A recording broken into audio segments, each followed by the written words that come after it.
আপনি ইসলামী দলের লোক, আপনি জনগণের কাছে গেছেন, ভাই এবার ভোটটা দিয়েন। ভাই আপনাকে ছাড়া ভোটটা কাকে দিব বলেন? আছে না নাই? আরেক দল গেছে বামপন্থী, তাকে বলবে ভাই এবার তোমাকেই দিব। সব দল দেখেছে এবার তোমাকেই দিব। আচ্ছা, কিছু মানুষ এই সমাজের মধ্যে আছে মিথ্যা কথা বলার পটু, আছে না নাই? সত্য কথা বলতে জানে না, অথচ দেখুন আপনাকে শেষ কথা বলে যেতে চায়। সত্য কথা বলা আমাদের যাদের অভ্যাস নেই, মনে রাখবেন সত্য কথা বলা একটি ইবাদত। আল্লাহ বলছেন ক্বালাল্লাহু হাযা ইয়াউমু ইয়ানফাউ সাদিকিনা সিদকুহুম। সংসার সংসার কই রাভবে গো, করলে না বন্দেগি,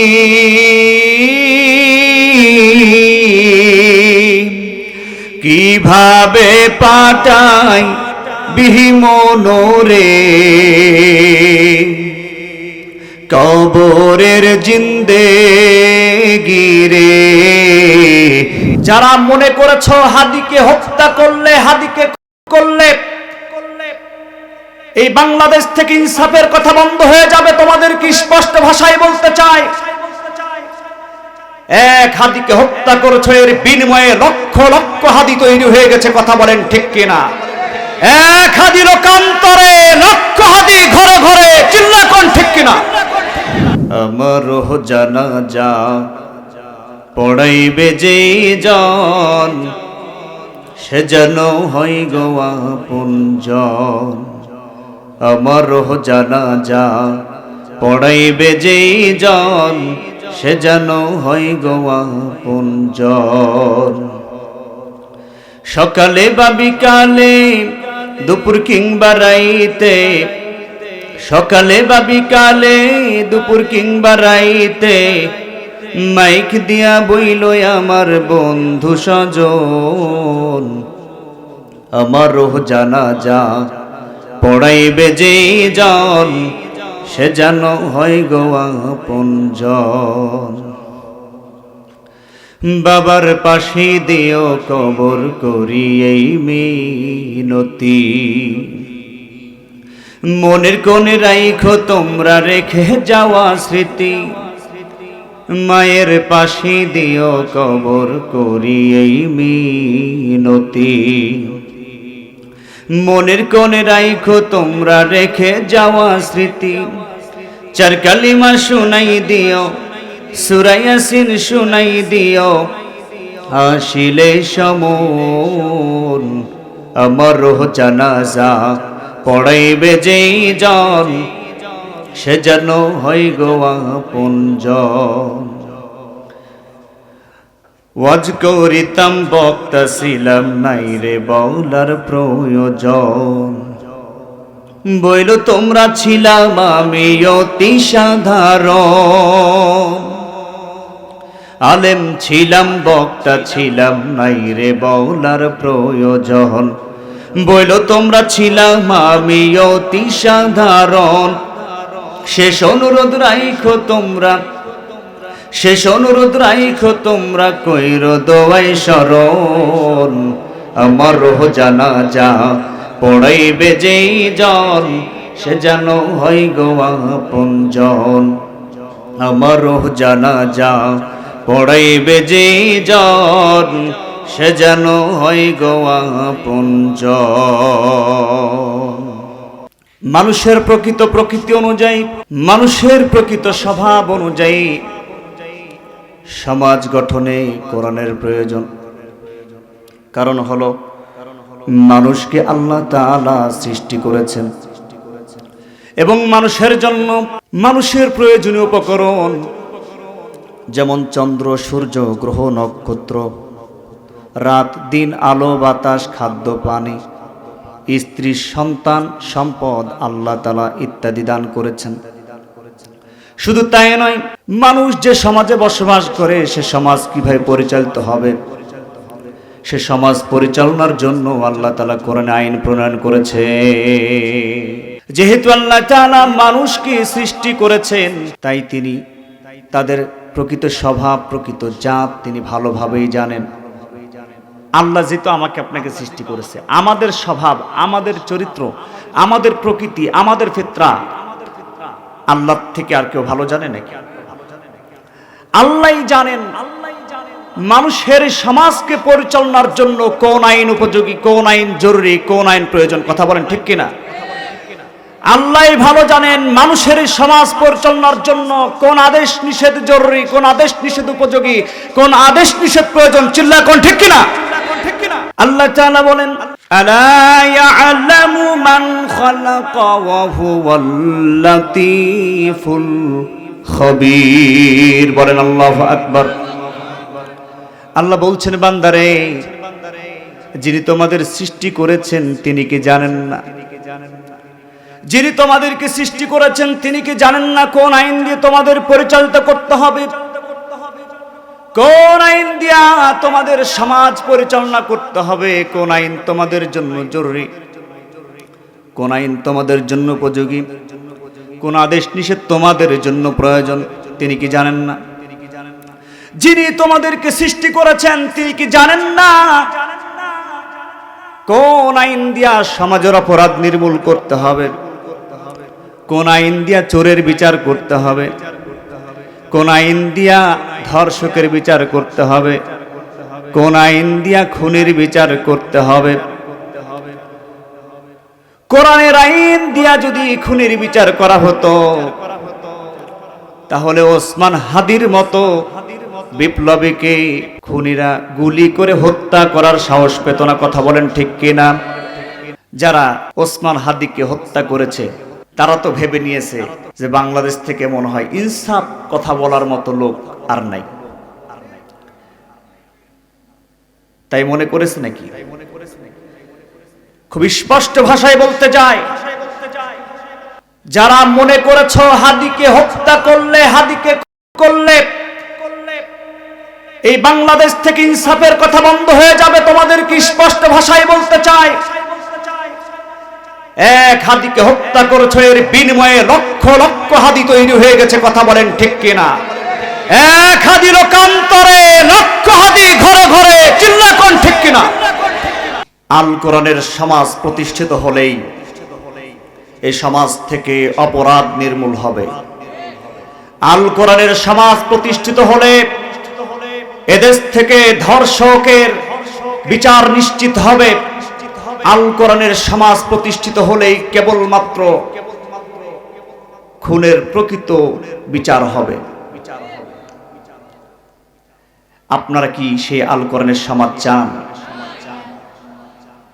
আল কোরআনের সমাজ এই দেশে প্রতিষ্ঠিত হোক, কালেমার পতাকা পথ করে বাংলাদেশের আকাশে উদ্দোলিত হোক, এটা কি আপনারা চান? কারা কারা চান? তো হাত উঁচু করে আল্লাহকে দেখা।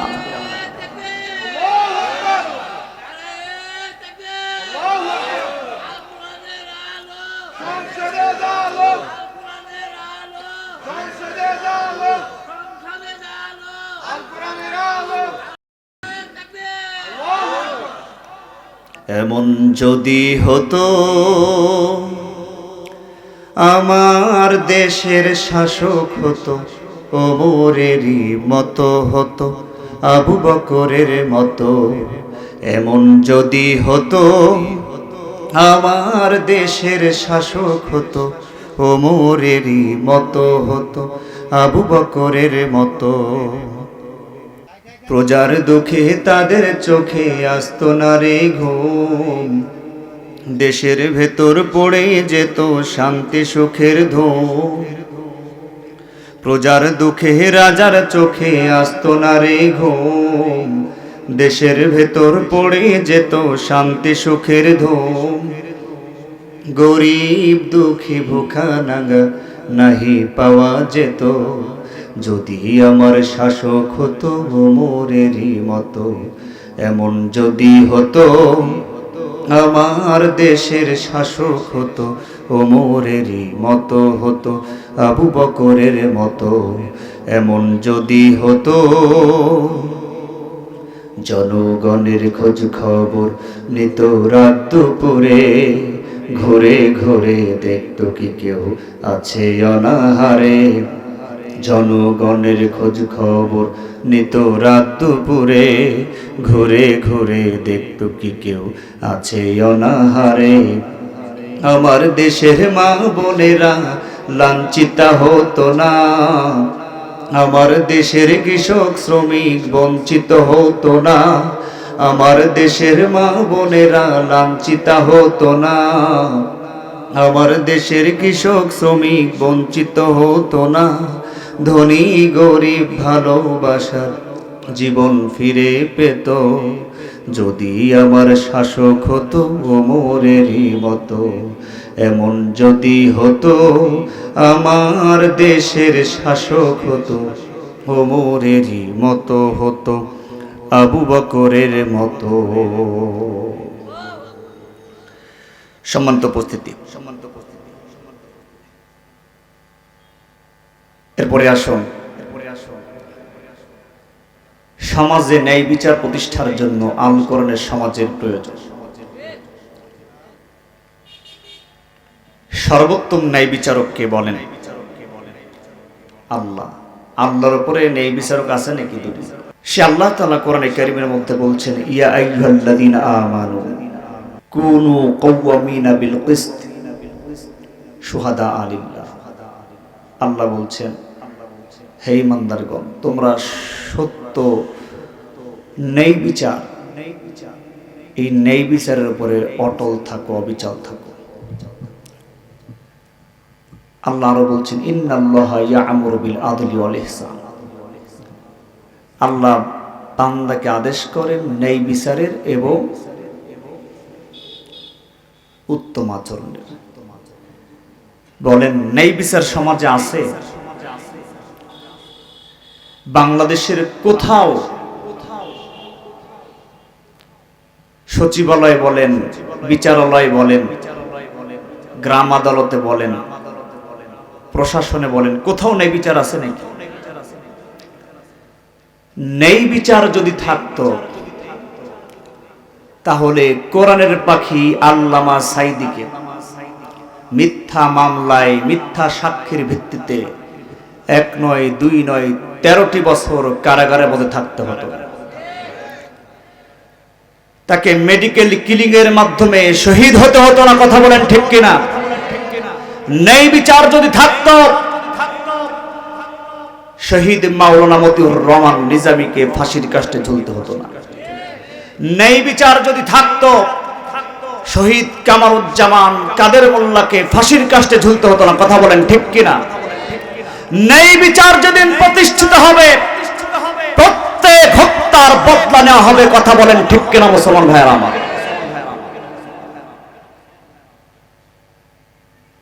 ন্যায় বিচারক যেমন আল্লাহ তাআলা, সেই ন্যায় বিচারের উজ্জ্বল দৃষ্টান্ত রেখেছেন বিশ্বনবী সাল্লাল্লাহু। একেদক নারী চুরি করে ধরা পড়ে, কিন্তু তিনি সম্ভ্রান্ত পরিবারের, তাই জনগণ লোকেরা রাসূলুল্লাহর কাছে বললেন, ইয়া রাসূলুল্লাহ, ইয়া হাবিবাল্লাহ, তার শাস্তিকে একটু লঘু করুন। রাসূলুল্লাহ বললেন, তোমাদের পূর্বে যারা চুরি করত তাদেরকে এইরকম শাস্তি লঘু করার কারণে তাদের উপরে আযাব গজব নাযিল হয়েছে। রাসূলুল্লাহ বলছেন, এখানে কোনো ছাড় নাই।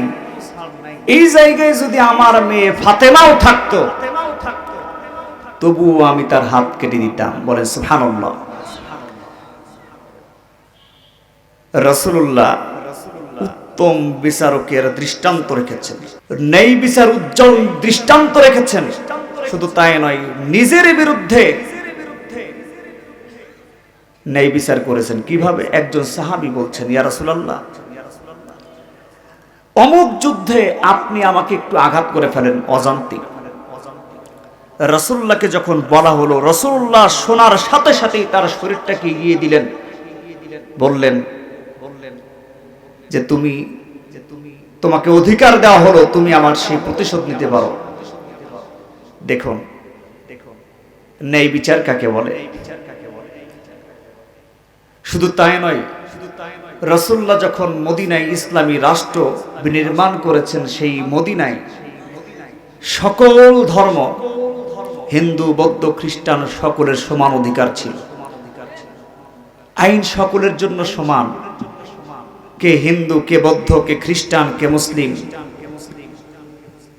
এটা আপনি বিচার করবেন।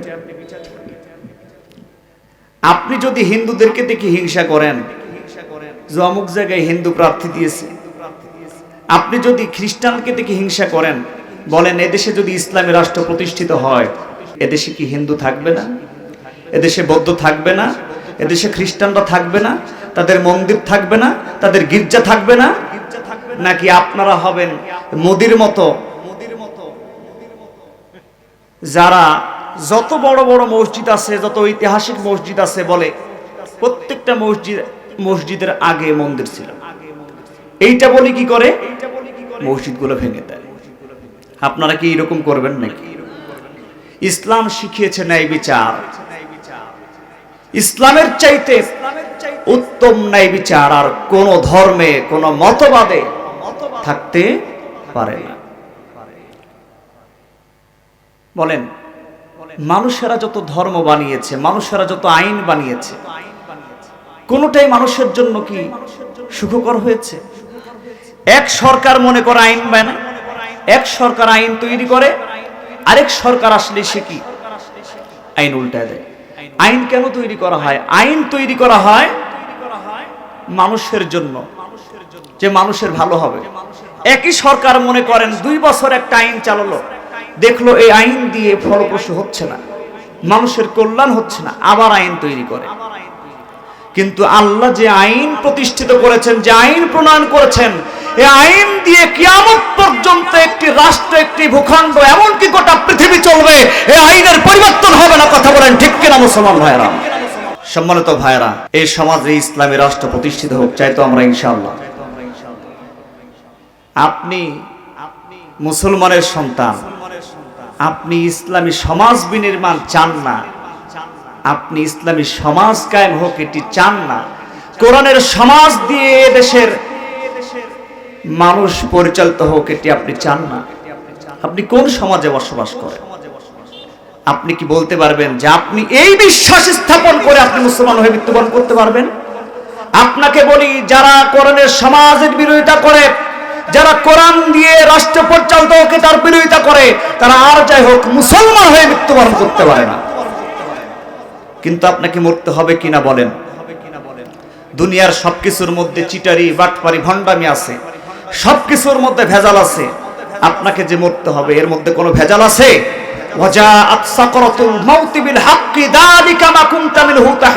আল্লাহ বলছেন দুনিয়ার সবকিছুর মধ্যে চিটারি, বাটপারি, ভণ্ডামি থাকতে পারে, মৃত্যুর মধ্যে কোনো ভেজাল নাই, মৃত্যুবরণ করতে হবে। কিন্তু আপনি যেখানে জীবিত আছেন, যতদিন জীবিত আছেন, আপনি একটু অসুস্থ হলে, আপনি হাসপাতালের বেডে গেলে, আপনি মারাত্মক রোগে আক্রান্ত হলে, আপনি অ্যাক্সিডেন্ট হলে, সেদিন থেকে আল্লাহর প্রতি এমন ধন্না ধরেন যে আল্লাহ জীবনে যা ভুল করেছে আর করব না।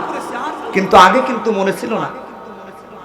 আপনি যেই দুনিয়ায় থেকে সুন্দর চেহারা নিয়ে, সুন্দর স্ত্রী নিয়ে, বড় চাকরি নিয়ে, বড় পদ নিয়ে যে অহংকারী, তাকব্বরি, মাতব্বরি করেন, আপনি কি ভুলে গিয়েছেন এই দুনিয়া, এই পৃথিবী, এই জমিনে, আসমান, এগুলোর তো একদিন মৃত্যু হবে, এগুলোর তো একদিন ধ্বংস হবে, ঠিক কিনা বলেন? এটার মৃত্যু হবে না? আজকের বিজ্ঞানও তো বলছে যে এগুলো খুবই ক্ষীণ হয়ে যাচ্ছে, এটাও একদিন ধ্বংসের পথে, এই সব কিছু একদিন ধ্বংস হয়ে যাবে। কিভাবে এই জমিন ধ্বংস হবে, কিভাবে আসমান ধ্বংস হবে, কিভাবে দুনিয়া বিধ্বংস হয়ে যাবে, ধ্বংস হয়ে যাবে। আল্লাহ তাআলা কোরআনে কারীমের মধ্যে বলছেন, ফাইদা নুফিখা ফিস সূরি নাফখাতুন ওয়াহিদা, ফাইদা, অতঃপর যখন, নুফিখা ফিস সূর, সিংহার মধ্যে ফুৎকার দিয়ে দেওয়া হবে। হযরত ইসরাফিল আলাইহিস সালাতু ওয়াস সালাম সিংহার মধ্যে ফুৎকার দিয়ে দিবেন।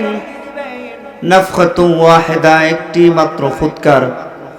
ওয়া হুমিলাতিল আরদু ওয়াল জিবাল, এই ফুৎকার দেওয়ার সঙ্গে সঙ্গে জমিন কি আল্লাহ পর্বত সহ উত্থাপন করবেন, উৎক্ষিপ্ত করবেন, নিক্ষিপ্ত করবেন। চন্দ্র এবং জমিনকে এবং বড় বড় পাহাড়গুলোকে আল্লাহ শূন্যে ভাসায় দিবেন। ফাদুক্কাতা, অতঃপর চূর্ণ বিচূর্ণ করে দিবেন, দাক্কাতা ওয়াহিদা, একটি মাত্র ধাক্কা দিয়া। ফায়াউমাইযিন ওয়াকাতিল ওয়াকিআ, আর সেদিন সংগঠিত হয়ে যাবে মহাপ্রলয় অর্থাৎ কিয়ামত।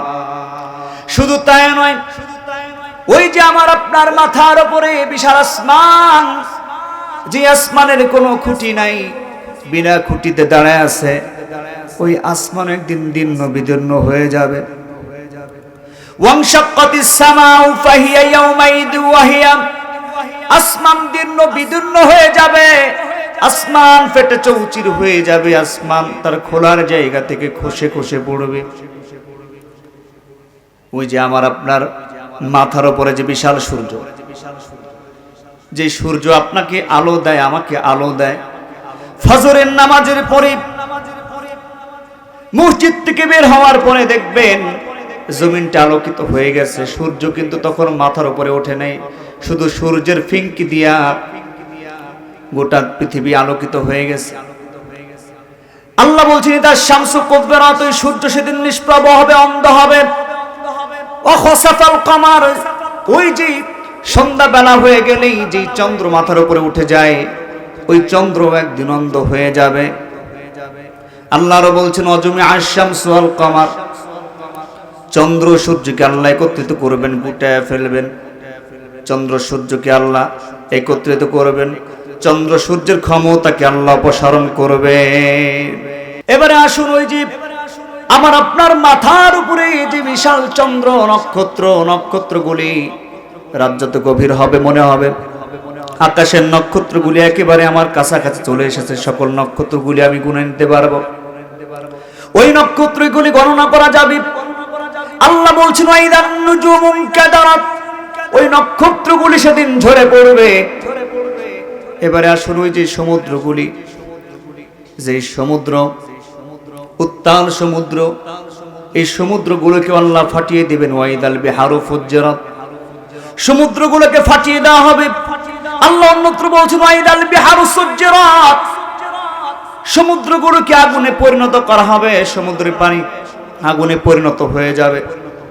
এবারে দেখুন, ওই যে চন্দ্র সূর্য নক্ষত্র সমুদ্র আসমান জমিন পাহাড় সব কিছুই ধ্বংস হয়ে যাবে, কিছুই থাকবে না এক ফুৎকারে। তাহলে আমি আপনার মতো দুর্বল মানুষ, এই মানুষগুলোর অবস্থা কি হবে? আল্লাহ বলছেন মানুষেরা সেদিন বলবে ইয়াকুলুল ইনসান, মানুষেরা সেদিন বলবে ইয়াউমা ইদিন আইনাল মাফার, আজকে পালাবো কোথায়, আজকে পালাবার জায়গা কোথায়? আল্লাহ সেদিন আসমানে আওয়াজ দিয়ে বলবেন কাল্লা লা ওয়াজার, পালাবার কোনো জায়গা নাই, পালাবার কোনো স্থান নাই, পালাবার কোনো পথ নাই, পালাবার কোনো রাস্তা নাই। ইলা রাব্বিকা ইয়াউমাইদিনিল মুস্তাকার, আজকে তোমাদের জায়গা হবে তোমাদের রবের নিকটে। ও মুমিন মুসলমান, খুব ভালো করে কান লাগান।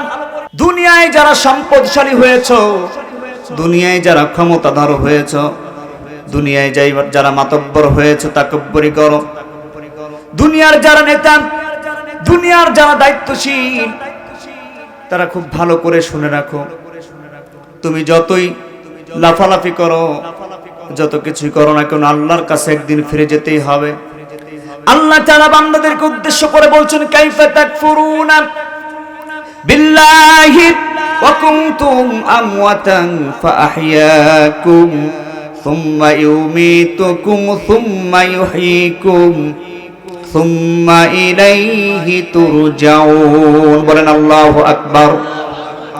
আল্লাহ বলছেন কাইফা, কিভাবে, তাকফুরুনা বিল্লাহ, তোমরা অস্বীকার করো আল্লাহকে, ওয়া কুনতুম আমওয়াতান, অথচ তোমরা তো মৃত ছিলে, ফাআহইয়াকুম, আমি তোমাদের জীবিত করেছি, সুম্মা ইউমীতুকুম, আবার আমি তোমাদের মৃত্যু ঘটায় দেব, সুম্মা ইউহয়ীকুম, আবার আমি তোমাদের জীবিত করব, সুম্মা ইলাইহি তুরজাউন, আবার আমার নিকট তোমাদেরকে ফিরে আসতে হবে। আল্লাহ এখানে ফিরে আসার কথা বলছেন।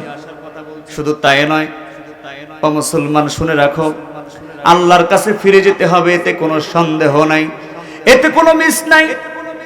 মনে করেন বাংলাদেশের প্রধান উপদেষ্টা ডক্টর মোহাম্মদ ইউনূস, ভারতে তার একটা আন্তর্জাতিক সেমিনার আছে, একটা মিটিং আছে, কিন্তু 24-এর 5 আগস্টের পরবর্তী সময়ে বাংলাদেশের সাথে তাদের একটা বৈরী সম্পর্ক নাকি বলেন, একটা দূরত্ব আছে।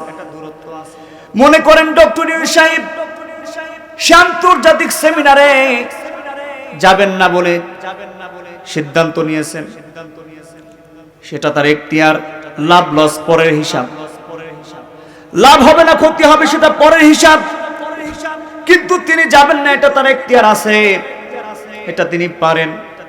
কিন্তু আল্লাহর কাছে যে ফিরে যেতে হবে, এখান থেকে কেউ দূরে সরে আসতে পারবে না, সকলকে ফিরে যেতে হবে। আল্লাহ বলছেন ওমা হুম আনহা বিগাইবিন, আল্লাহর কাছে ফিরে যাওয়া থেকে, আল্লাহর কাছে প্রত্যাবর্তন থেকে কেউ গায়েব হতে পারবে না, অদৃশ্য হতে পারবে না। শুধু তাই নয়, আল্লাহ তাআলা আরো বলছেন ইয়াউমা ইযিন তুরাদুন, আল্লাহ তাআলা বলছেন ও বান্দা তোমাদেরকে আল্লাহর কাছে উপস্থিত করা হবে, আল্লাহর কাছে প্রেজেন্ট হতে হবে। প্রেজেন্ট হওয়ার পরে সর্বপ্রথম আল্লাহ যেটি করবেন সেটি হলো লা তাকফা মিনকুম খাফিয়া, বান্দার প্রথমে তার কৃতকর্মগুলি উন্মুক্ত করে দেওয়া হবে। বান্দা দুনিয়ায় যে কৃতকর্ম করেছে, ভালো আমল করেছে না মন্দ আমল করেছে, বান্দা যদি বিন্দু পরিমাণ ভালো আমল করে সেটাও আল্লাহ সেদিন প্রকাশ করে দিবেন। আল্লাহ বলেন ফামাইয়া আমাল মিসকালা যাররাতিন খায়রান ইয়ারা ওয়া মাইয়া আমাল মিসকালা যাররাতিন শাররান ইয়ারা। আল্লাহ বলছেন বান্দা যদি বিন্দু পরিমাণ নেক আমল করে সেটা আল্লাহ সেদিন প্রকাশ করে দিবেন, বান্দা যদি বিন্দু পরিমাণ বদ আমল করে সেটাও আল্লাহ সেদিন প্রকাশ করে দিবেন। এবারে আসুন, আল্লাহ যে সব আমলগুলো প্রকাশ করে দিবেন, কৃতকর্মগুলো প্রকাশ করে দিবেন। দুনিয়ায় যারা ভালো আমল করেছে, নেক আমল করেছে, 5 ওয়াক্ত নামাজ জামাতের সাথে আদায় করেছে, রাত্রিবেলা তাহাজ্জুদের নামাজ আদায় করেছে, কোরআন তেলাওয়াত করেছে, সত্য কথা বলেছে, ন্যায় ইনসাফ ভিত্তিক রাষ্ট্র গঠনের জন্য কাজ করেছে, আল কোরআনের সমাজ বিনির্মাণ করার জন্য কারাগার বরণ করেছে, ফাঁসির কাস্টে ঝুলেছে, ঘর ছাড়া হয়েছে, বাড়ি ছাড়া হয়েছে, মায়ের কোল খালি করেছে, সন্তানের মায়া ত্যাগ করেছে, স্ত্রী মায়া ত্যাগ করেছে। আল্লাহ তাআলা ওই সমস্ত বান্দাদেরকে ডান হাতে আমলনামা দিয়া জান্নাতে পাঠিয়ে দিবেন, বলেন সুবহানাল্লাহ। আর যারা বদামল করেছে, বদির পাল্লা যাদের ভারী হবে, যারা দুনিয়ায় খুন খারাপি করেছে, গুম করেছে, জেনা করেছে, ব্যভিচার করেছে, সন্ত্রাস করেছে, দিনের ভোট রাতে করেছে, জুলুম করেছে, জনগণের সম্পদ আত্মসাৎ করেছে, ইয়েতিমের সম্পদ আত্মসাৎ করেছে, আল্লাহ তাআলা ওই সমস্ত বান্দাদেরকে বাম হাতে আমলনামা দিয়ে জাহান্নামে পাঠিয়ে দিবেন, বলেন নাউযুবিল্লাহ। আল্লাহ তাআলা বলছেন যারা ডান হাতে আমলনামা প্রাপ্ত ব্যক্তি হবে, ফাম্মা মান উতিয়া কিতাবাহু বিয়ামিনিহি ফায়াকুলু হাউম ইকরাউ কিতাবিয়া। ফাম্মা অতঃপর যখন মান উতিয়া যাকে দেওয়া হবে কিতাবাহু তার আমলনামা, বিয়ামিনিহি তার ডান হাতে, ফায়াকুলু অতঃপর সে আনন্দের সাথে বলবে হাউম ইকরাউ কিতাবিয়া। তারপর সে যারা থাকবে, আত্মীয় স্বজন যারা থাকবে, জাহান্নামের অধিবাসী যারা থাকবে, তাদেরকে বলবে না আমার আমলনামা পড়ে দেখো, ইন্নী যানানতু আন্নী মুলাকিন হিসাবিয়া। সে আরো বলবে আমি দুনিয়ায় থাকতে জানতাম যে আল্লাহর কাছে আমাকে একদিন হিসাবের সম্মুখীন হতে হবে। অর্থাৎ দুনিয়ায় যে ব্যক্তি জান্নাতের সার্টিফিকেট পাবে, দুনিয়ায় যে ব্যক্তি জান্নাতি ব্যক্তির বৈশিষ্ট্য যার মধ্যে থাকবে, সে দুনিয়ার মধ্যে থাকতেই জানবে যে কিভাবে আল্লাহর কাছে যে আমাকে একদিন জবাব দিতে হবে, এটা তার মধ্যে থাকবে, তার অন্তরের মধ্যে থাকবে।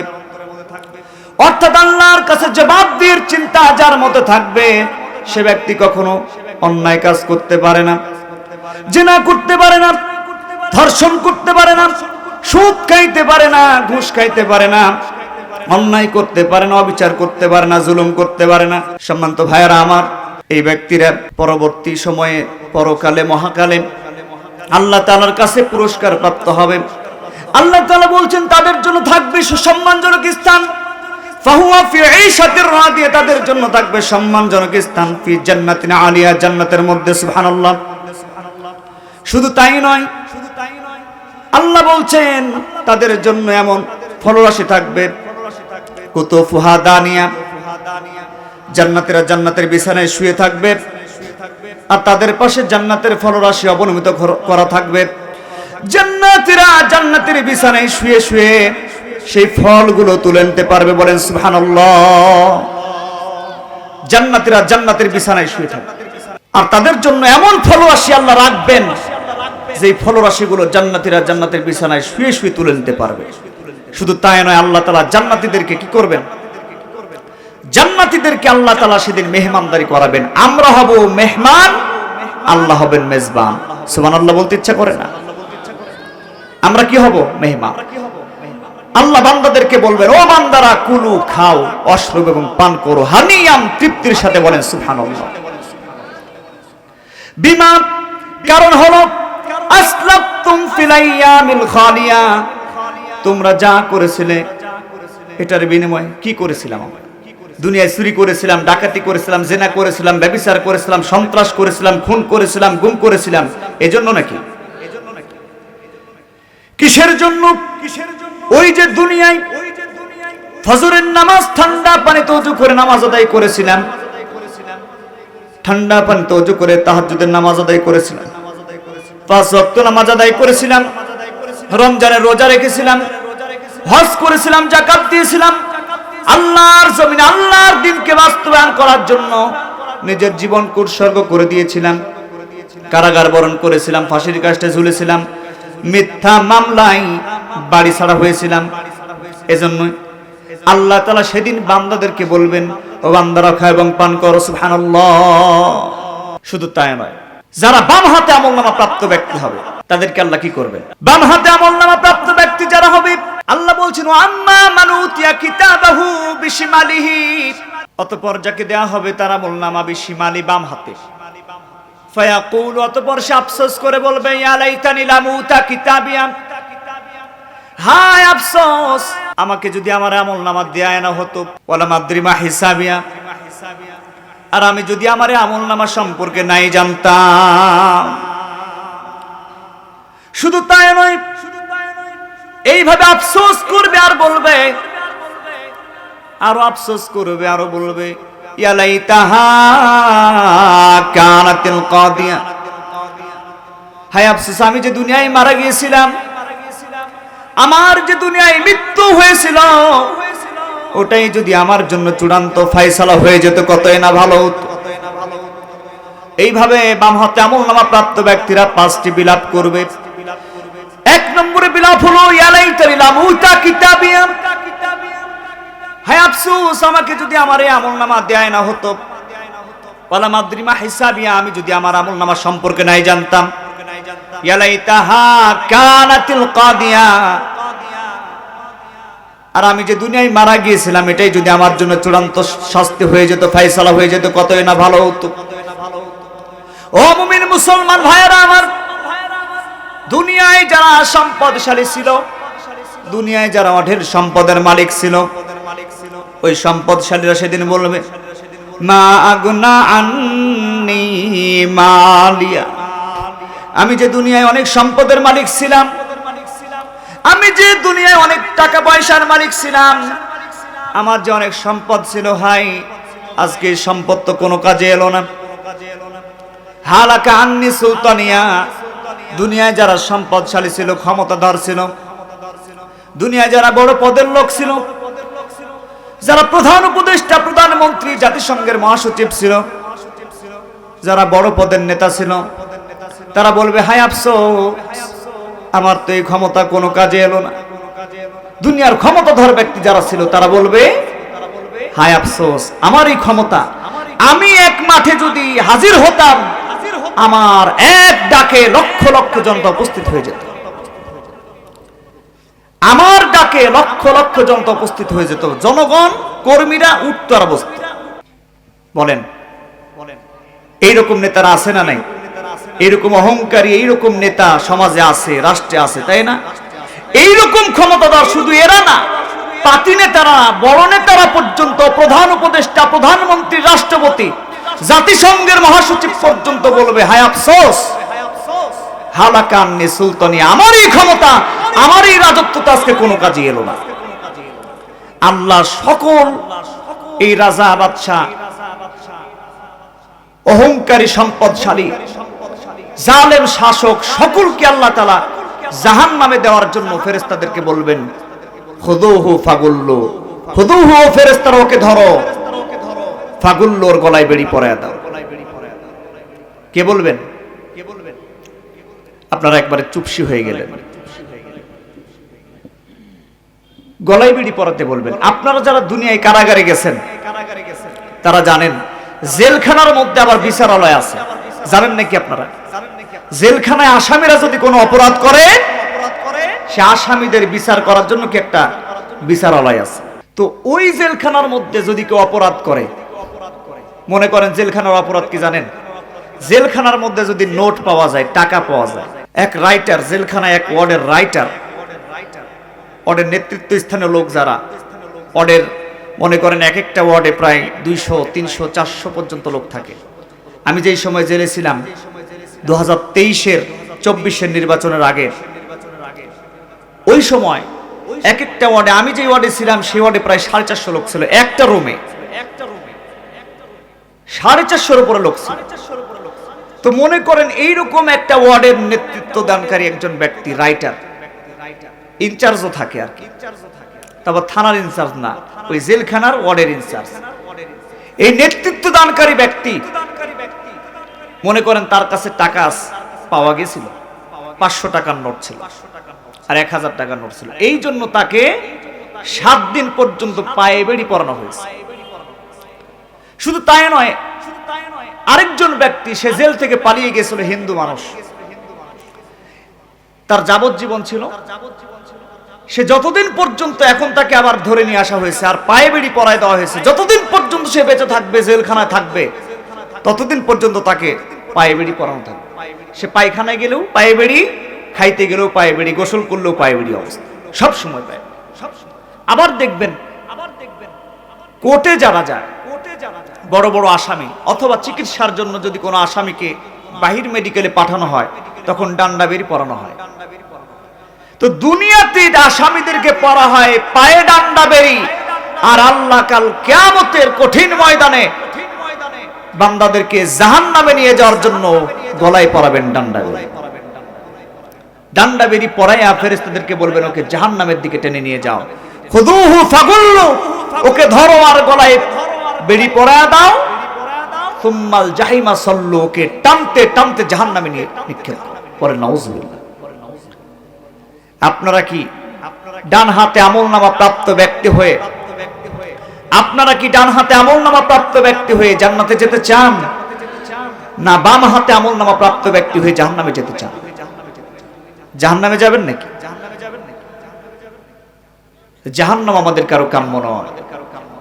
আমরা সকলে আল্লাহর পছন্দের বান্দা হয়ে, আল্লাহর নেক বান্দা হয়ে আমরা জান্নাতে যেতে চাই। এই জান্নাতে যেতে হলে সংসারের চিন্তা করলে হবে? বলেন, সমাজের মানুষের কি চিন্তা সংসারে? এতই সংসারের চিন্তা যে নামাজ পড়ারও টাইম পায় না। কৃষি ক্ষেতের এমন চিন্তা, এক বেলা পানি নিতে গেছে খেতে, 3 ওয়াক্ত নামাজ মিস, ফজর জোহর আসর শেষ। আপনি একটা জিনিস চিন্তা করলেন না, আপনি মারা যাবেন, আপনার ক্ষেত, আপনার সংসার, আপনার চাকরি, আপনার সবকিছু, আপনার লক্ষ লক্ষ কোটি কোটি টাকা পয়সা সব পড়ে থাকবে, ঠিক কিনা? আপনি যে সন্তানের জন্য চিন্তা করেন, আপনি যে স্ত্রীর জন্য চিন্তা করেন, আপনি বলেন তো আপনি মারা যাওয়ার পরে আপনার স্ত্রী কয়দিন আপনার শোক পালন করবে? 3 দিন, 1 সপ্তাহ, 1 মাস, 1 বছর? কিছুদিন শোক পালন করার পরে অন্যের সাথে গিয়ে সংসার বাঁধবে, ঠিক কিনা? আপনি যে সন্তানের জন্য এত মায়া করেন, যে সন্তানের জন্য জীবনের রক্তকে পানি করে দিলেন, সেই সন্তান আপনি মারা যাওয়ার পরে কয়দিন আপনার জন্য কাঁদবে বলেন?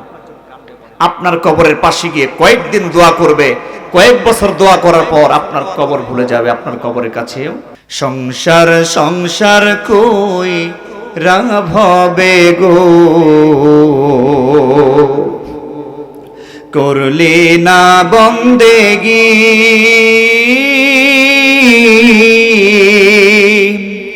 কিভাবে পাঠাই বিহিমনোরে,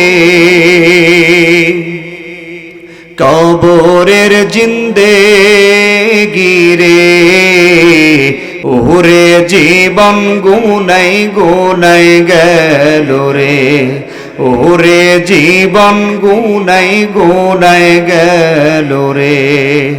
সংসার সংসার কই রাভবে গো, করলি না বন্দেগি,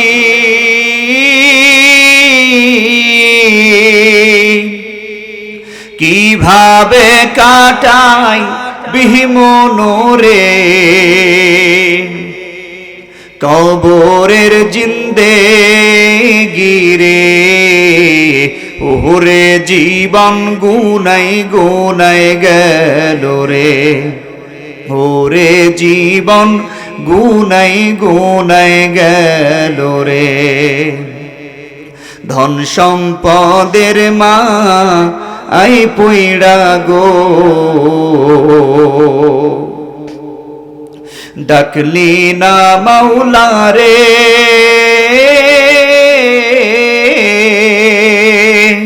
কি জানি কি উপায় হবে গো,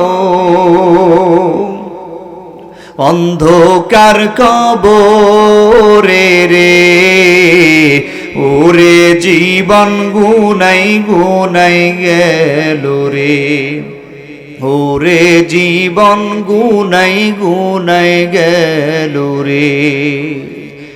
নিঃশ্বাসের বিশ্বাস কইরা গো, বাঁধলাম বাড়ি ঘর,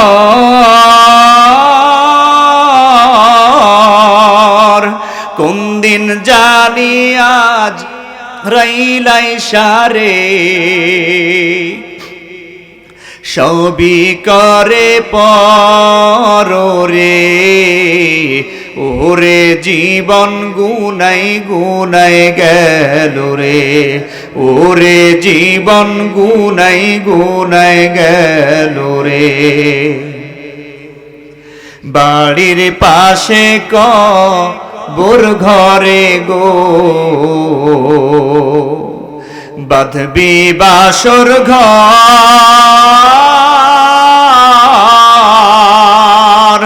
মাও নাই তোর বাপ নাই রে, কে লইবে খবর রে, ওরে জীবন গুনাই গুনাই গেল রে, ওরে জীবন গুনাই গুনাই গেল রে। কোন দিন জানি মরণ আসে রে, তারিখ জানা না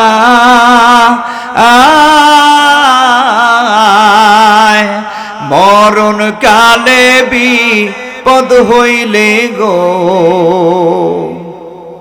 তোমার দেখা চাই রাসূল, ওরে জীবন গুনাই গুনাই গেল রে, ওরে জীবন গুনাই গুনাই গেল রে।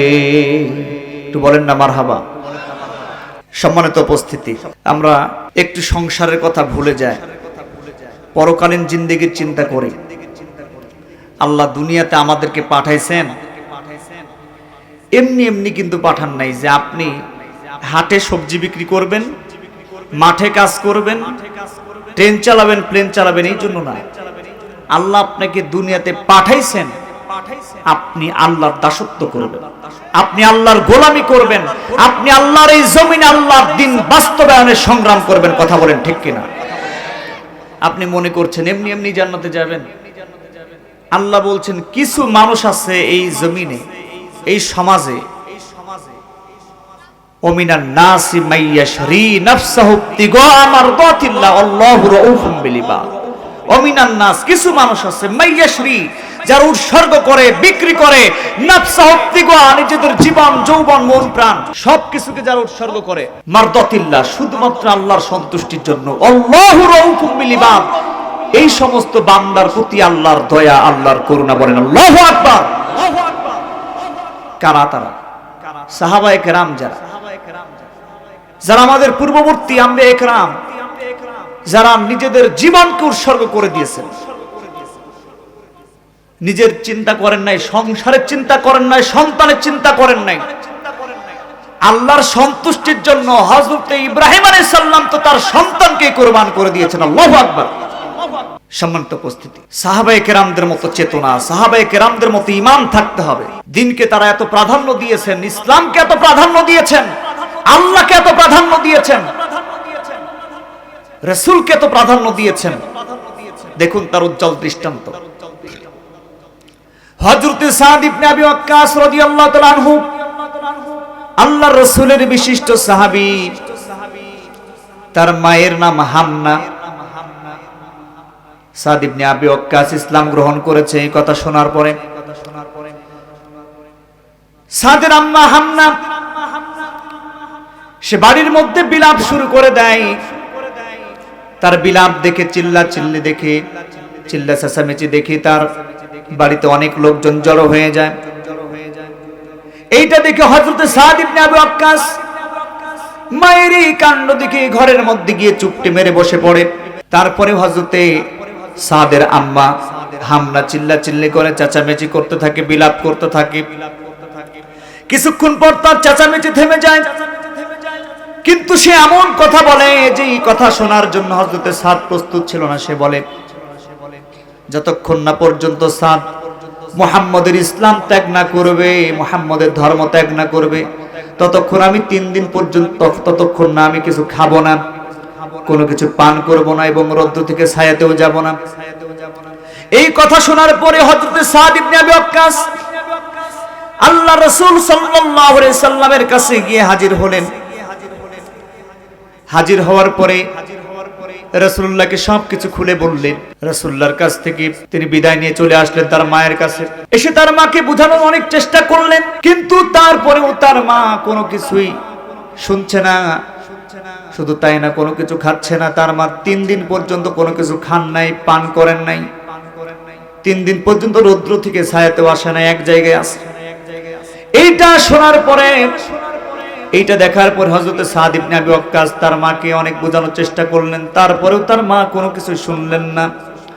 হযরত সাদ ইবনে আবি ওয়াক্কাসের মা তাকে বলল, তুমি যতক্ষণ না পর্যন্ত ইসলাম ত্যাগ করবা, ততক্ষণ পর্যন্ত আমি কোনো কিছু খাবো না। শুধু তাই না, এমনকি তুমি যদি ইসলাম ত্যাগ না করো, আমি জীবন বিসর্জন দিয়ে দেব। তার মা জীবন বিসর্জন দিতে চাইলেন। দেখুন সাদ ইবনে আবি ওয়াক্কাস কেমন ঈমানের অধিকারী। সাদ ইবনে আবি ওয়াক্কাস বললেন, মা, আপনার মতো হাজারটি মাও যদি জীবন বিসর্জন দেয়, তবুও সাদ ইবনে আবি ওয়াক্কাস ইসলাম ত্যাগ করবে না। কথা বলেন ঠিক কিনা?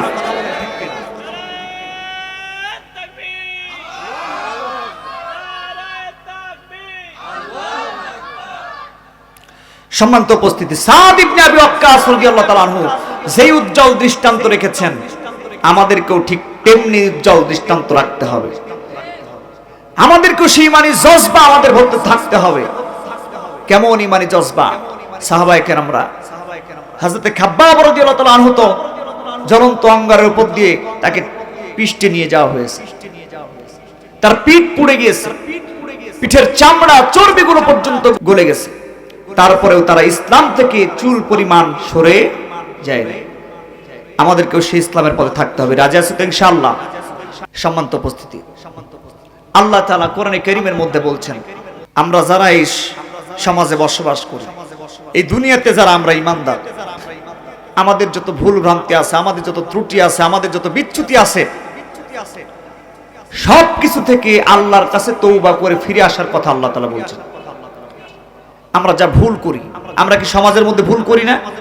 আমরা যে 5 ওয়াক্ত নামাজ পড়ি, নামাজের মধ্যে ভুল হয়, আমাদের কাজের মধ্যে ভুল হয়, আমাদেরকে শয়তান ওয়াসওয়াসা দিয়ে অনেক গুনার মধ্যে নিয়ে যায় না?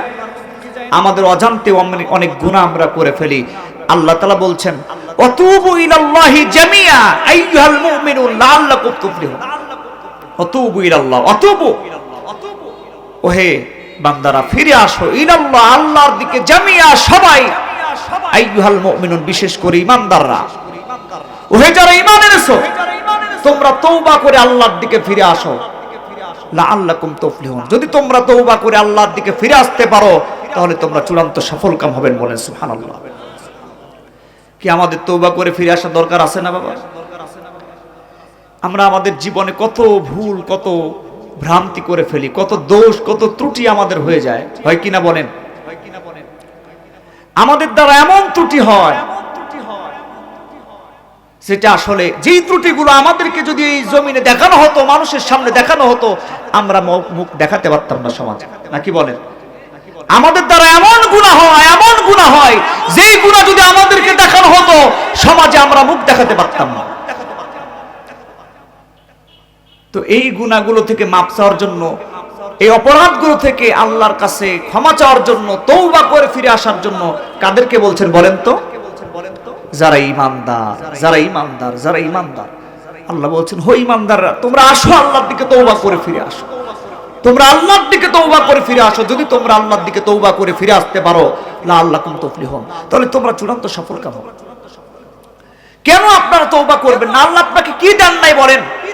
আল্লাহ আপনার জন্য দিয়েছেন আসমান, দিয়েছেন জমিন।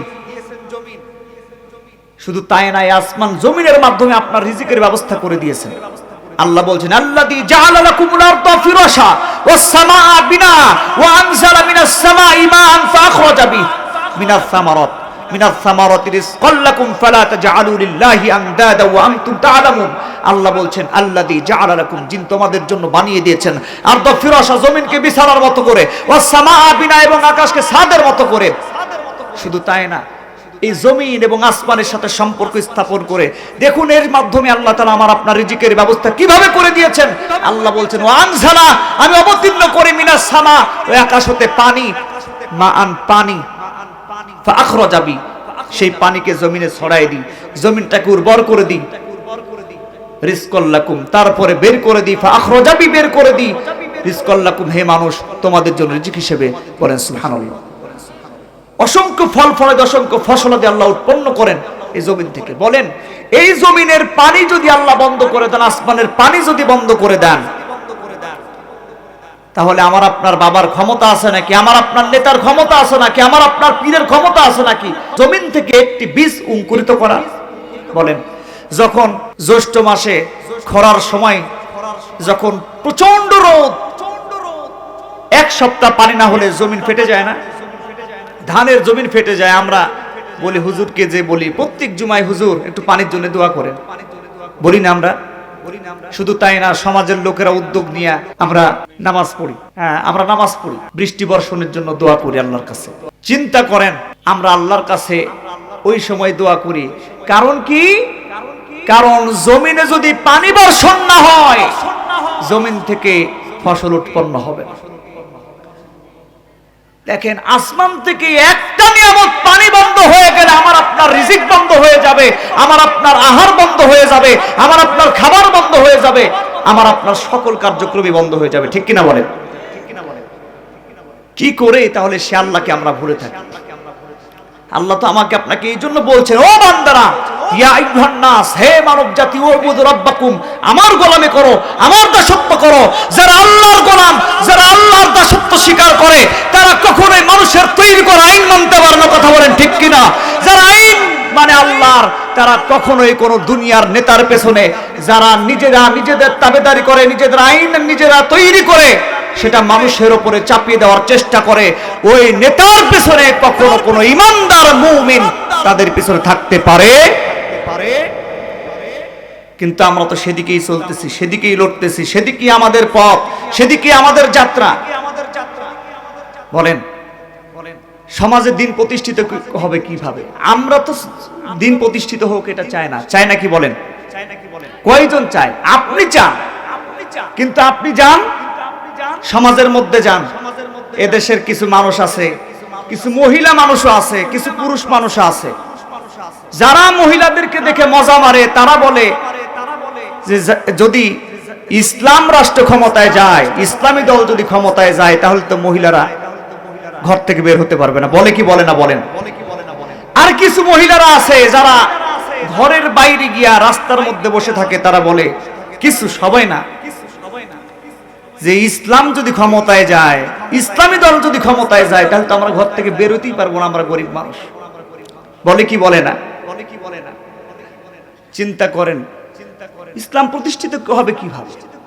আপনি 5 ওয়াক্ত নামাজি, আপনার মুখে দাড়ি, আপনার মাথায় টুপি, আপনার গায়ে লম্বা জুব্বা, আপনি হাজী সাহেব হজ করে এসেছেন, অথচ কোরআন দিয়ে রাষ্ট্র পরিচালিত হোক এটি আপনি চান না। আপনি কেমন মুসলমান? তাহলে কিভাবে এই সমাজে রাষ্ট্রে ইসলাম প্রতিষ্ঠিত হবে বলে? আপনি তো চান না। বলেন এদেশে যতগুলো জেনারেল দল আছে ততগুলো ইসলামী দল নাই। মানে যতগুলো ইসলামী দল আছে তার থেকে কি জেনারেল দল বেশি? এদেশে যতগুলো দল নিবন্ধিত দল তার থেকে কি তার মধ্যে জেনারেল দল বেশি না? হিসাবে হওয়া কি ছিল? এদেশের 95% মানুষ মুসলিম, সেই হিসেবে হওয়া উচিত ছিল এদেশের প্রধান যে রাজনৈতিক দল সবগুলো কি ইসলামিক দল। সেই দলগুলো ক্ষমতায় গেলে ইসলাম প্রতিষ্ঠিত হবে। অথচ এক দল এটা প্রচার করছে যে আমরা যদি ক্ষমতায় যাই তাহলে কোরআন দিয়ে রাষ্ট্র পরিচালনা করব না, শরিয়া আইনে আমরা বিশ্বাসী না, এটা প্রচার করছে। তাহলে ইসলাম যদি প্রতিষ্ঠিত করতে হয় তাহলে কি করতে হবে? ইসলাম যদি প্রতিষ্ঠিত করতে হয় তাহলে আমাকে, যারা ইসলামকে রাষ্ট্র ক্ষমতায় বসাতে চায়, যারা কোরআন দিয়ে চোরের বিচার করতে চায়, যারা কোরআন দিয়ে ধর্ষকের বিচার করতে চায়, যারা কোরআন দিয়ে অপরাধ নির্মূল করতে চায়, যারা কোরআন দিয়ে সমাজ প্রতিষ্ঠিত করতে চায়, সমাজ পরিচালনা করতে চায়, সেই দলকে রাষ্ট্র ক্ষমতায় বসাতে হবে। ঠিক কিনা বলেন? আপনারা রাজি আছেন তো ইনশাআল্লাহ? কারা কারা রাজি? দুহাত উঁচু করে আল্লাহকে দেখান। লিল্লাহে তাকবীর, নারায়ে তাকবীর। আল কোরআনের আলো, ইসলামের আলো, আল কোরআনের আলোকে গড়তে হবে সমাজকে। নারায়ে তাকবীর। আল্লাহ কবুল করুন, বলুন আমিন। সম্মানিত উপস্থিতি, আল্লাহর কোরআনের আইন প্রতিষ্ঠিত হওয়া ব্যতীত এই সমাজকে শান্তিতে রাখা সম্ভব নয়। শুধুমাত্র আল্লাহর কোরআন আইনই পারে এই সমাজকে, এই রাষ্ট্রকে শান্তিতে রাখতে। দেখেন, আপনি কোরআনের সমাজ প্রতিষ্ঠিত করবেন না।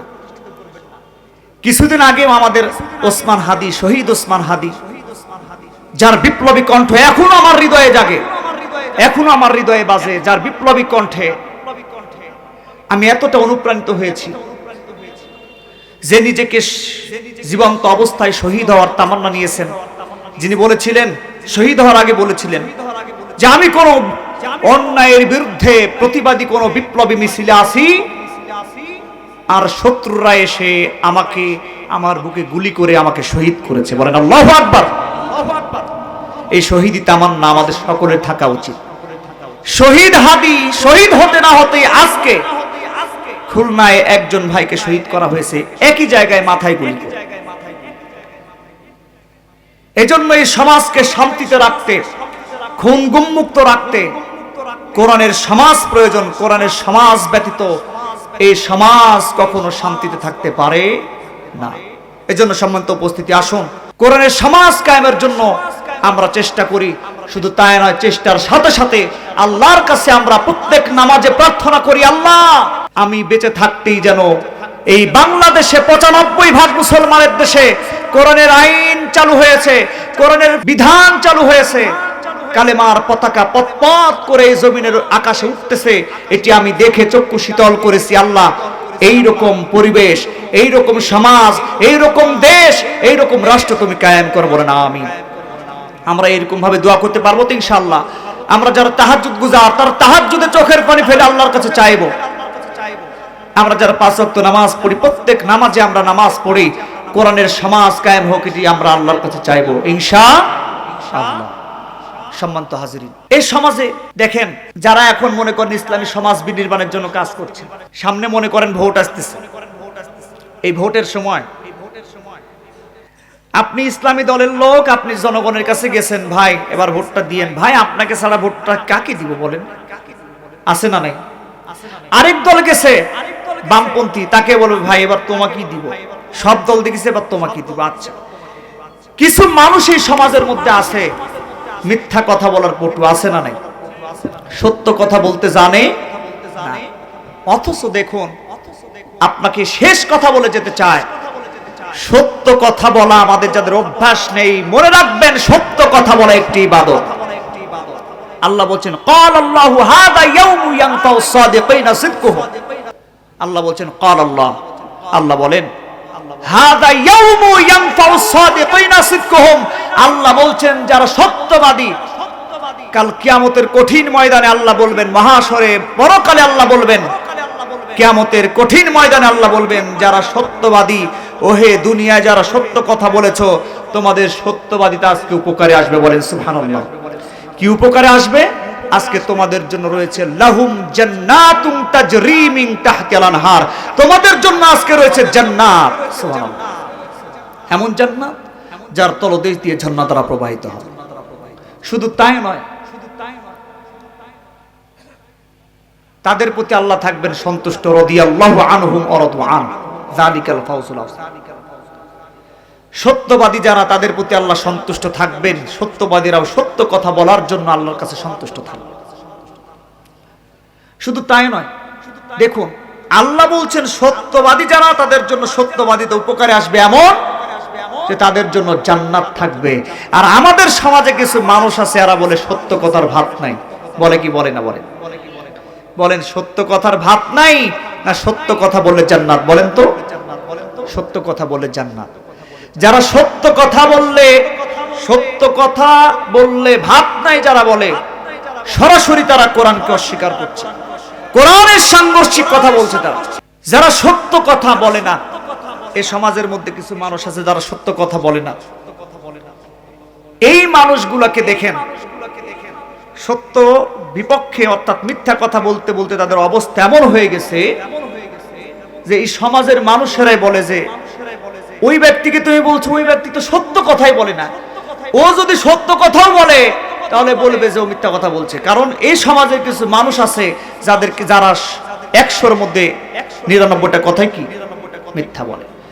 সম্মানিত উপস্থিতি, যে মিথ্যা কথা যারা বলেন, আল্লাহ বলছেন ইয়া আইয়ুহাল্লাযীনা আমানুত্তাকুল্লাহ, হে ঈমানদারগণ আল্লাহকে ভয় করো। যারা মিথ্যা কথা বলো তাদেরকে আল্লাহ বলছেন তোমরা আল্লাহকে ভয় করো। কারণ যদি আল্লাহকে ভয় করেন তাহলে কি হবে? আল্লাহ বলছেন যে তোমরা সত্য কথা বলো, যদি তোমরা সত্য কথা বলো তাহলে আল্লাহ ইয়াগফির লাকুম যুনুবাকুম, তোমাদের যাবতীয় গুনাহগুলোকে ক্ষমা করে দেন। বলেন সুবহানাল্লাহ। সম্মানিত উপস্থিতি, আসুন আমরা সত্যের পক্ষে থাকি, সত্যের কথা বলি, সত্যের পথকে আঁকড়ে থাকি। রব্বুল আলামিন আমাদেরকে কবুল করুন, আমিন।